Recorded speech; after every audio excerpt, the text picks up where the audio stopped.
warahmatullahi wabarakatuh. Alhamdulillah, kembali lagi bersama saya Sandika Wahyuni Nasution.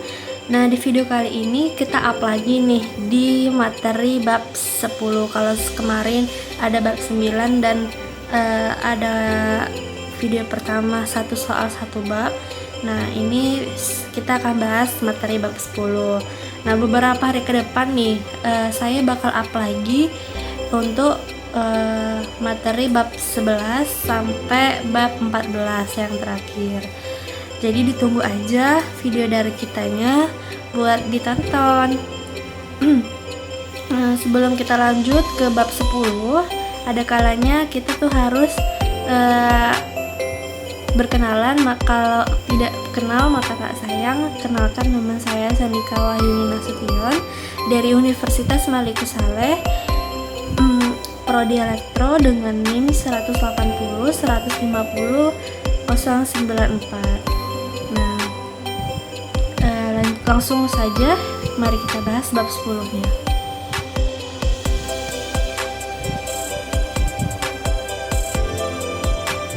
Di bab 10 kita bakal jelasin gaya dan torsi dalam medan magnetik.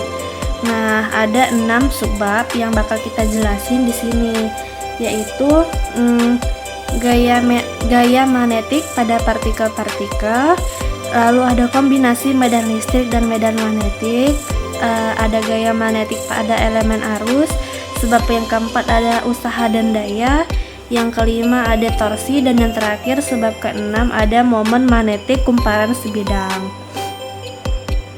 Langsung masuk kita untuk yang sebab pertama, ada gaya magnetik pada partikel-partikel. Nah, suatu partikel bermuatan yang sedang bergerak di dalam medan magnetik mengalami gaya yang arahnya tegak lurus pada kecepatannya, sedangkan besarnya berbanding lurus dengan muatannya. Untuk kecepatannya dan kerapatan flux magnetik B. Ungkapan tersebut untuk melengkapi diberikan oleh hasil kali silang dengan rumus yaitu F sama dengan QU dikali B. Arah partikel tadi dapat diubah oleh medan magnetik, tetapi lajunya yaitu U, dan gerak dengan demikian juga energi kinetiknya tetap saja besarnya. Berbeda dengan dalam medan listrik, di mana gaya F sama dengan QE, di mana usaha pada partikel tersebut sehingga mengubah energi kinetiknya. Jadi jika medan B serba sama di dalam daerah tersebut dan kecepatan awal partikel itu normal terhadap medan tadi, maka lintasan yang ditempuhnya akan berupa lingkaran dengan jari-jari R tertentu. Gaya oleh medan di sini itu besarnya F sama dengan harga mutlak Q dikali U dikali B, dan arahnya menuju pusat lingkaran. Lalu besarnya percepatan sentripetalnya adalah omega kuadrat R sama dengan U kuadrat IR. Maka dengan hukum kedua Newton dapat ditulis dengan rumusan itu harga mutlak Q dikali U B sama dengan M dikali U kuadrat per R, atau bisa kita tulis dengan R sama dengan MU per harga mutlak Q dikali B. Lanjut ke subbab yang kedua, ada kombinasi medan listrik. Nah, jika kedua medan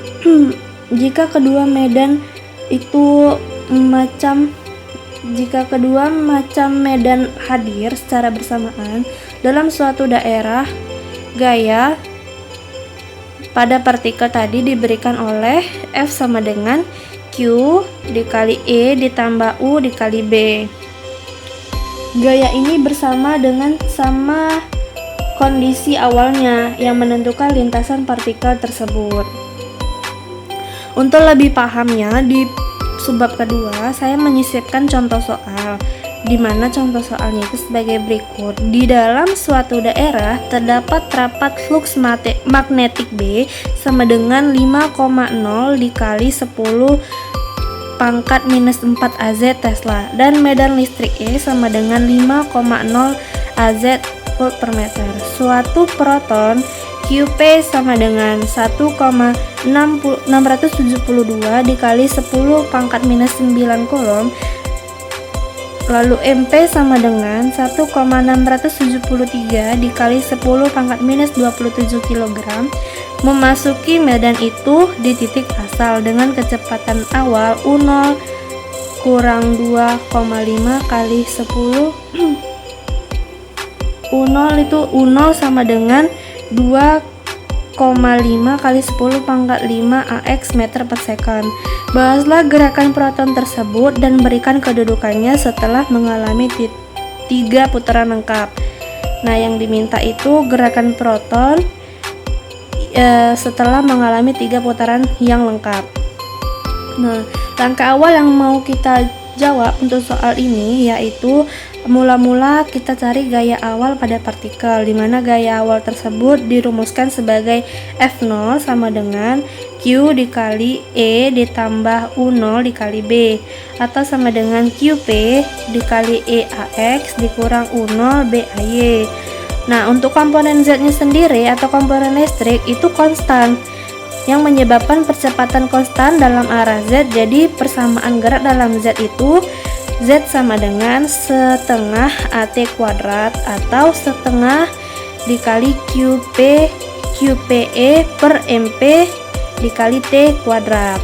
Nah, komponen lainnya atau komponen magnetik yang berubah menjadi minus QP U BAR menghasilkan gerakan melingkar yang tegak lurus pada sumbu Z dengan periode T sama dengan 2πr per U, atau bisa dicari atau 2πmp per QPB. Gerakan resultan adalah gerakan sepanjang heliks seperti tampak di gambar 10.2 yang di sebelah kiri. Setelah 3 putaran X sama dengan Y sama dengan 0 dan Z sama dengan setengah dikali QPE per MP 3T kuadrat, maka sama dengan 18pi kuadrat EMP per QPB kuadrat. Kenapa di sini ada 3T? Karena yang diminta kan mengalami 3 putaran lengkap, maka kita bikin 3T kuadrat. Jadi itu hasil akhirnya sama dengan 37,0 meter. Cukup jelas, kita lanjut ke subbab yang ketiga. Subbab yang ketiga ada gaya magnetik pada elemen arus. Nah, suatu yang sering dijumpai adalah di mana suatu penghantar yang dilalui arus berada dalam medan magnetik eksternal karena I sama dengan diferensial Q per dt.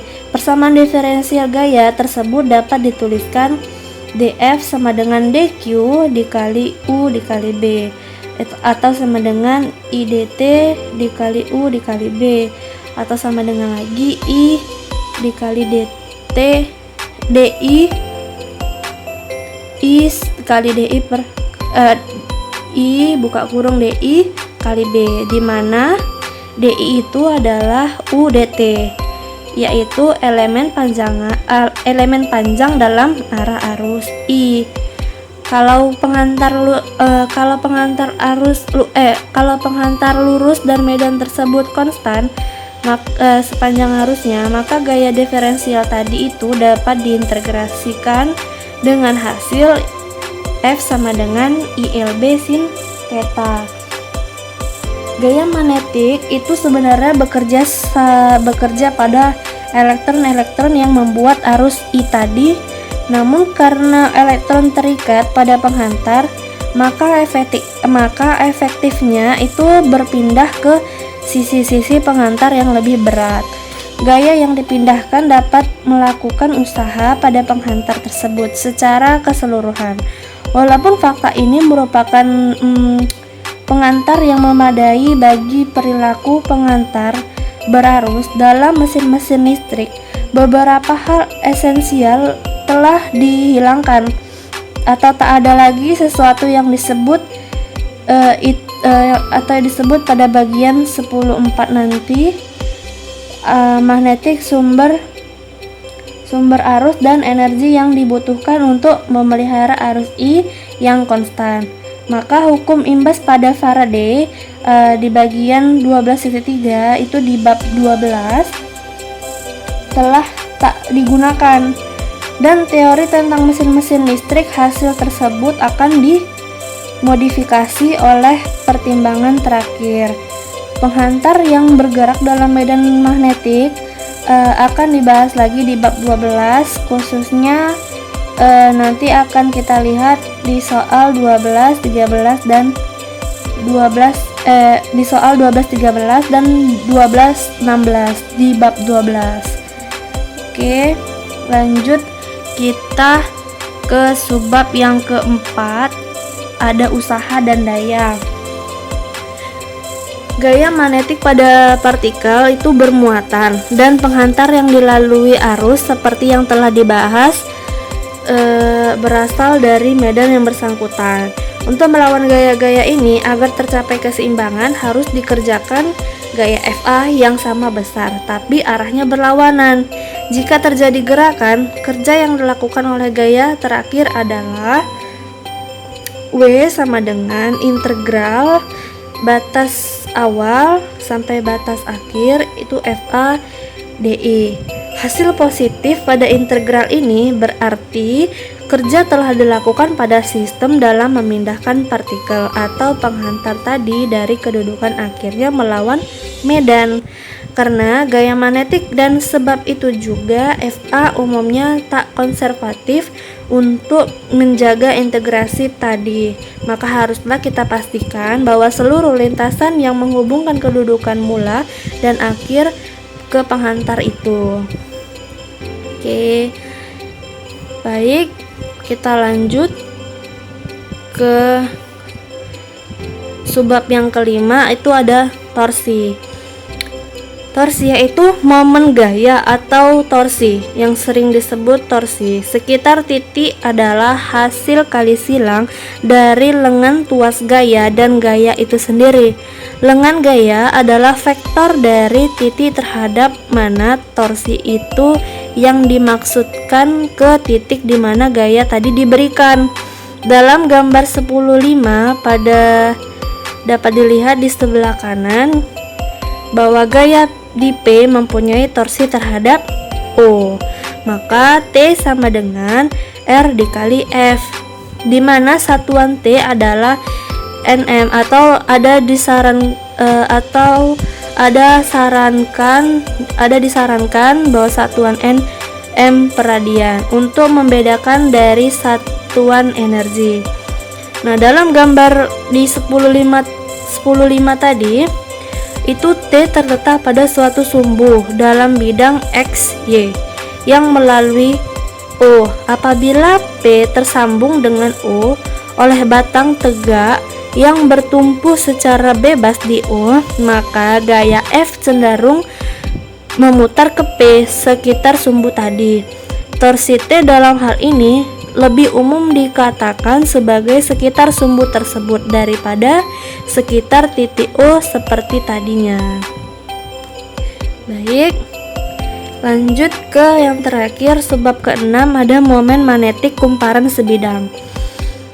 Nah, pandang kumparan berlilitan tunggal di bidang Z sama dengan 0 seperti ditunjukkan pada gambar 10.6 dengan lebar W dalam arah X dan panjang L dalam arah Y. Terdapat medan B yang serba sama dalam arah positif X. Gaya yang ada hanya pada sisi L atau bagi sisi-sisi sebelah kiri, maka F sama dengan L buka kurung LAY dikali BAX atau sama dengan minus BL LAZ. Dan untuk sebelah kanan itu ada F sama dengan BL LAZ. Lengan bagi torsi sekitar sumbu Y dari arus sebelah kiri adalah R. Itu sama dengan minus W per 2 AX. Ini hanya berubah tanda untuk lengan torsi dari arah sebelah kanan. Jadi untuk sebelah kiri dia berlaku negatif dan sebelah kanan dia berlaku untuk positif. Nah, torsi dari kedua elemen harus kemudian menjadi T sama dengan minus W per 2 AX dikali minus BLLAZ ditambah W per 2 AX ditambah BLLAZ, maka menjadi BLLW minus AY ditambah BIA minus AY. Lalu dengan A itu adalah luas kumparan. Dapat ditunjukkan pula bahwa ungkapan tadi berlaku untuk kumparan dengan bentuk yang sembarang dan terhadap sumbu manapun yang sejajar dengan sumbu sumbu Y. Momen magnetik M harus melingkar sebidang didefinisikan sebagai IAAN dengan vektor satuan yang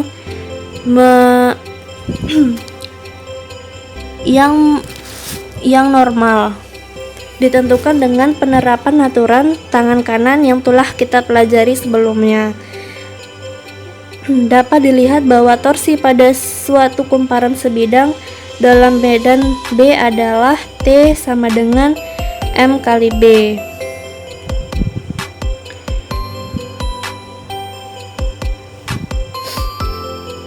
Oke, M kali B. Konsep magnetik ini penting sekali untuk memahami perilaku partikel yang bermuatan dalam gerakan mengorbitnya.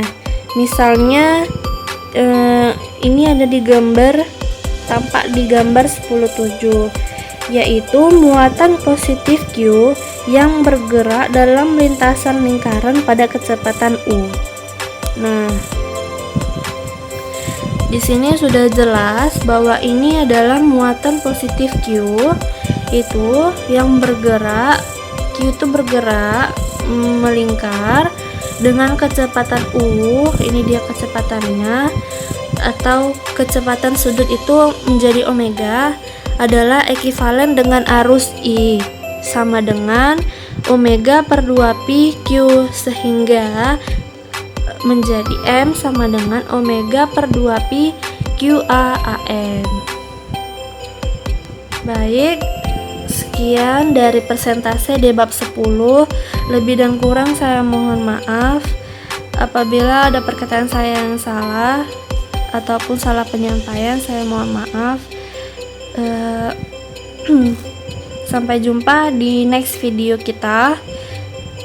Stay tune terus, dicek, dipantengin terus, atau aktifin notif loncengnya biar tahu kita tuh up lagi. Sekian dan terima kasih. Wassalamualaikum warahmatullahi wabarakatuh.